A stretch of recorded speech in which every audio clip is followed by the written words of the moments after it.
Next phase of the garden is trying to find a more efficient way to water the garden, and I think I've come up with a decent solution for now.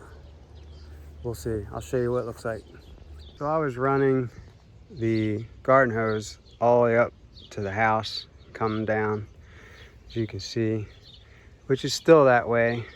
Maybe phase 3, I might add an underground, dig a trench and put an underground line. But for now, I come up to here, check valve, pressure regulator, 2 screen filters, comes into a T. The other line jumps underneath up here with the valve, and I'm running drip lines to the base of each tree.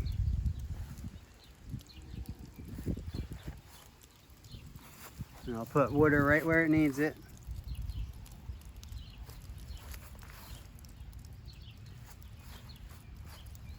Now I did try, initially I tried this, you can see it's the brown pipe. And the brown pipe already has holes in it, which are metered, but they don't drip all in the same spot. So right here's one, there's another one over here, and there's here. So the drips are kind of offset. It's not really putting it where I want. You can see it's getting it there and here. This one's just in the middle of nowhere. So I went and added the 1/4 inch drip tube, and I'll stick with that. Eventually I might swap out the brown tube with the black to try and conserve the water a little bit more.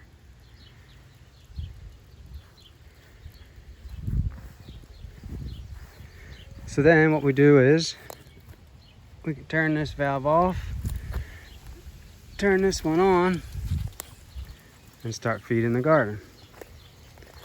And here you can see it down in there, it's working. And down here.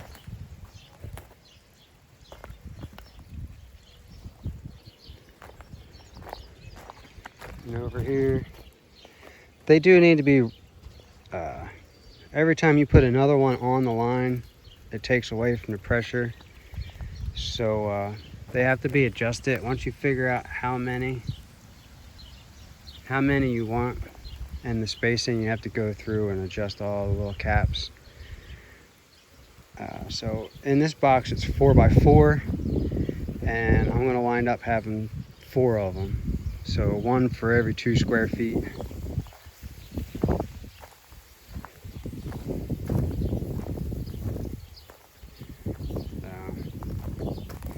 Right down there's one.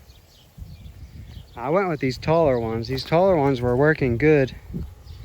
They're from Rainbird, but as you can see, they're not putting anything out really now. I think it's just too much pressure necessary to make them. Before I had all the smaller ones on, they were working really well, but then once I added some more of these smaller ones, it changed. The reach isn't there. And they're great for under strawberries.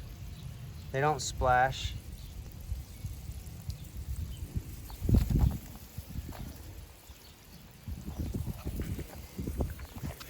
So there it is, and I ran this black 1/2 inch feeder pipe all the way through the middle of the bed and turned it straight down all the way up.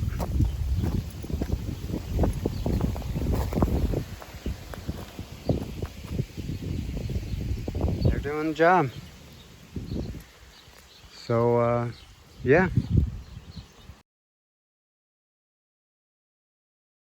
So that's the setup right now, and once I get all the bubblers in there and spaced out correctly, they ought to work out really well. That way while they're watering, I can be off, doing other stuff like turning the compost pile or pruning or weeding or something like that.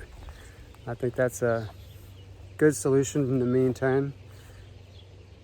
We'll see how it works throughout the rest of the summer, and then what it's going to take to overwinter it.